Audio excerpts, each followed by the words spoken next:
আসসালামু আলাইকুম। আজ বৃহস্পতিবার ২৭ মার্চ ২০২৫, ১৩ চৈত্র ১৪৩১ বঙ্গাব্দ। আপনারা দেখছেন দৈনিক পত্রিকার খবর। আছে দৈনিক ইত্তেফাক। বিচার বিভাগের পৃথক সচিবালয়ে খসড়া চূড়ান্ত, প্রধান বিচারপতির হাতে থাকবে সার্বিক নিয়ন্ত্রণ। পবিত্র লাইলাতুল কদর আজ।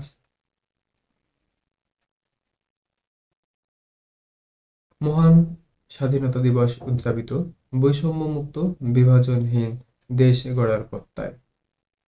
গাজায় হামাস বিরোধী বিক্ষোভ, যুদ্ধবিরতির চাপ বাড়ছে। দেশের স্বার্থেই চলতি বছরের মধ্যে নির্বাচন চায় বিএনপি, বলছেন মির্জা ফখরুল।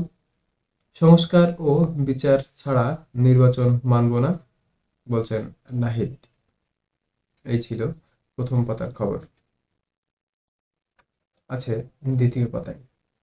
৭১-এ অর্জিত স্বাধীনতা রক্ষা করেছে ২৪, বলছেন আসিফ মাহমুদ। জামায়াত বিএনপির সঙ্গে থাকলে সঙ্গী, না থাকলে জঙ্গি, বলছেন গোলাম পরোয়ার। স্বাধীনতা দিবসে শাহবাজ শরীফের শুভেচ্ছা। বঙ্গবন্ধুকে নিয়ে পোস্ট সিলেন্ট প্রত্যাহার। সানজিদা খাতুনকে শেষ বিদায়। তুরস্ক বিক্ষোভের সঙ্গে লড়েছে গ্রেফতার অভিযান। বাংলাদেশ ধর্মীয় স্বাধীনতার অবনতি হয়েছে, বলছে মার্কিন সংস্থার প্রতিবেদন। মঙ্গল শোভাযাত্রায় থাকছে না আবু সাঈদের প্রতীকী মোটিফ। সার্বভৌমত্ব রক্ষায় প্রয়োজনে সবাই এক হয়ে যাব, বলছেন মির্জা আব্বাস। দ্বিতীয় স্বাধীনতা বলে কিছু নেই। নির্বাচনী প্রক্রিয়ার বদলে নির্বাহী আদেশ ট্রাম্পের। যুক্তরাষ্ট্রের নাগরিকত্বের প্রমাণ দিতে ভোটার হতে হবে।